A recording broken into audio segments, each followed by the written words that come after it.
Dans cette vidéo, on va parler d'un sujet très sensible autour de Kylian Mbappé. Salut à tous les gars, c'est Azial. Aujourd'hui, on se retrouve pour une nouvelle vidéo où on va aborder le sujet Kylian Mbappé par rapport à un prisme qu'on ne pouvait pas forcément imaginer, en tout cas à l'époque. C'est vrai que depuis un moment, on se rend bien compte que y a quelque chose qui a changé chez Kylian Mbappé. On le voit sur le terrain, on le voit même en dehors du terrain.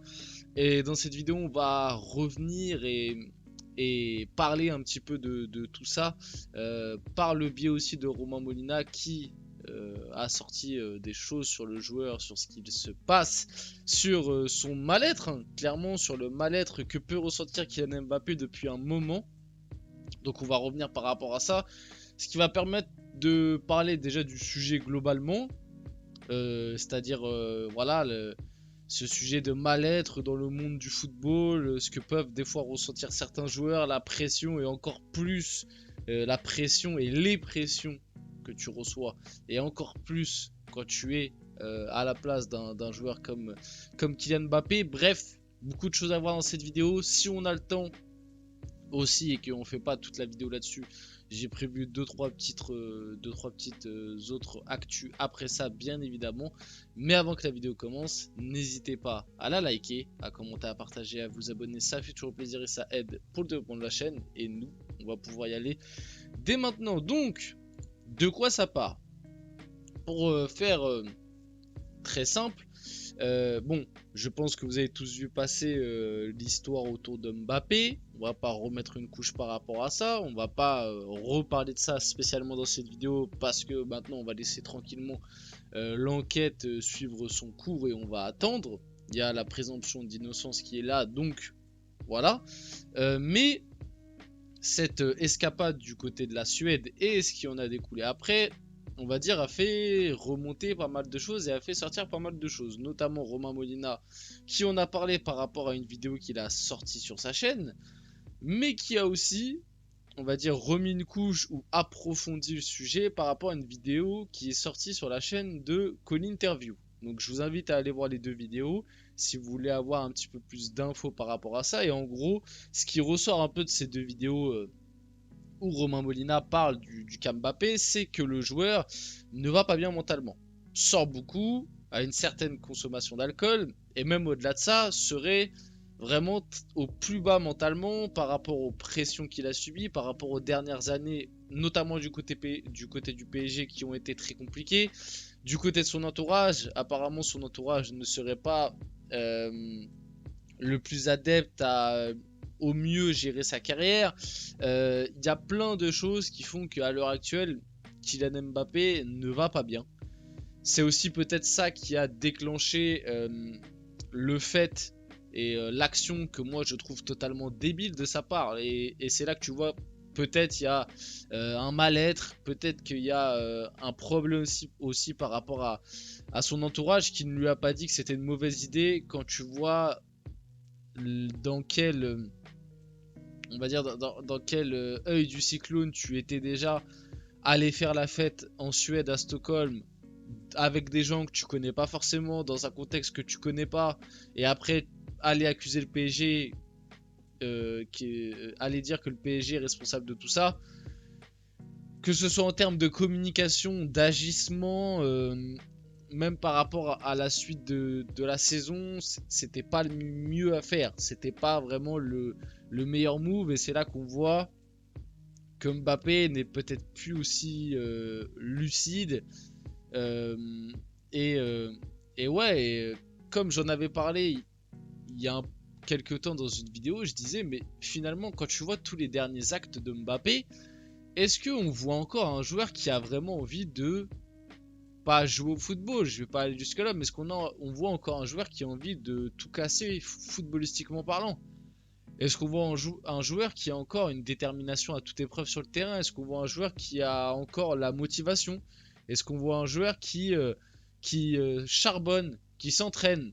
Et je parle pas de com, je parle vraiment de ce que vous ressentez et vous voyez sur le terrain. Moi, je vous dis la vérité, pour moi, il y a un truc qui s'est brisé en 2022. Et c'est sûrement, et c'est pas parce que je suis supporter parisien que je vais pas mettre le doigt là-dessus, c'est sûrement à cause de sa prolongation. Il y a quelque chose qui s'est passé autour de cette prolongation. Je Je n'ai pas d'infos, je n'en sais rien, donc je ne vais pas commencer à dire certaines théories, tu vois, comme par exemple Romain Molina, pour lui, il le dit clairement, c'est parce qu'il y a eu une pression qui a été mise sur Mbappé pour qu'il prolonge en 2022 par rapport à l'avortement. Voilà, maintenant c'est la nouvelle version. Il y a quelques années, on nous disait que c'était à cause de Macron. Après, on nous a dit que c'est à cause de Sarkozy. Après, on nous a dit que c'est à cause de l'argent. Je n'en sais rien. Peut-être que. Parce qu'il y a aussi peut-être la question d'argent par rapport à son clan. Parce que ça, Romain Molina l'a dit aussi que le choix de prolonger en 2022, c'est limite un choix qui a été plus pris par le clan que par lui. Parce que bah, fallait toucher l'argent. Fallait les prendre. Et on en revient à il y a quelques mois, années, la déclaration de sa maman, qui est aussi son agent, qui avait dit ah bah moi, si je pouvais prendre 1 milliard, je les aurais pris. Tout s'explique peut-être aussi par rapport à cela. Donc la situation, elle est très triste. Elle est très triste pour le joueur. Parce que pour moi, le joueur, à des moments, a quand même fait des choses que je ne lui enlèverai pas, en tout cas. Enfin, que je n'omettrai pas. C'est-à-dire que il y a eu des agissements peut-être orchestrés par son clan. Peut-être que son clan lui a dit ce serait bien que tu dises ça, ce serait bien que tu fasses ça, ce serait bien que... Mais il y a des moments où le joueur a quand même été critiquable. Bah, rien que là, tu vois, le choix d'aller en Suède est absolument catastrophique pour moi en termes de timing et tout. Surtout que tu vas en Suède. Là, on commence à apprendre que tu es parti en Suède, aller faire des choses qui, bon, est-ce que c'est vraiment de ça que tu as besoin pour t'aérer l'esprit? Je sais pas. Après, je suis pas dans sa tête. Je sais pas ce qu'il vit. Peut-être que oui. Peut-être. Bref. Je vais pas rentrer là-dedans, je ne peux pas parler à sa place et je ne jugerai pas par rapport à ça. Mais est-ce que tu as besoin d'aller en Suède aussi pour faire ça, tu vois? Est-ce que tu pouvais pas juste rester à Madrid? Est-ce que tu pouvais pas juste te reposer? Est-ce que son entourage, ses parents pouvaient pas... Bref, honnêtement, la situation est très triste. Triste, pardon. Je vous dis la vérité, j'ai un peu peur pour la suite. J'ai un peu peur de ce qui va advenir de sa carrière. Honnêtement, à l'heure actuelle, je n'ai pas forcément aimé, notamment ces 2 dernières années au PSG. Maintenant, il y a des trucs qui peuvent expliquer cela. Même si le joueur a quand même à des moments beaucoup parlé. Et ça, c'est un truc que je reproche toujours à Mbappé, c'est que quand tu parles, faut assumer. Et le souci de Mbappé, c'est qu'il a très longtemps parlé. Il a très longtemps donné des conseils, vouloir faire aussi le donneur de leçons. Alors qu'au final, on se rend compte que lui-même était pas forcément la personne qui prenait les meilleures décisions. Mais tout cela peut s'expliquer. À l'heure actuelle, on va quand même... voilà, après, ça reste que sur des paroles de Romain Molina, qui, je le sais, pour beaucoup de gens, ne vaut rien. Il y a beaucoup de gens qui trouvent que Romain Molina profite un peu de buzz, etc. Moi, je reste quand même convaincu que la plupart des choses qui sortent sont avérées, ou en tout cas ont une grosse probabilité d'être vraies, parce que ça reste quelqu'un qui a démantelé des choses qui dépassent, je pense, que ce qu'ont pu sortir la plupart des journalistes sportifs ces dernières années, et ça reste quelqu'un qui a un taux de réussite d'information qui est, on va dire, de au moins 95%. Donc... pour moi, il y a une grosse part de vrai dans tout ça. C'est très triste pour Kylian Mbappé. On lui apporte du coup un soutien par rapport à cela. On espère qu'il va aller mieux mentalement si réellement il y a un souci.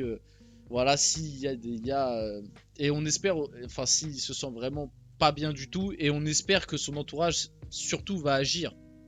Va essayer de le faire aller mieux et d'arrêter de voir ce prisme de carrière. Et aussi, moi, c'est quelque chose que je pense depuis pas mal d'années, mais ce serait bien que Mbappé peut-être se prenne un réel agent, réelle personne qui gère sa carrière et laisser la famille au rôle de famille. Et ça, c'est Zlatan qui en avait parlé au moment de sa prolongation en 2022 au PSG. C'est très très compliqué quand une personne de ta famille a aussi ton rôle d'agent de pouvoir tenir les deux statuts. Et c'est des choses qui aussi ressortent. Moi, je n'en sais rien, mais c'est des choses qui ressortent comme quoi sa maman qui maintenant gère sa carrière, en fait, a plus le rôle d'agent qui veut tout contrôler que le réel rôle de maman auprès de lui.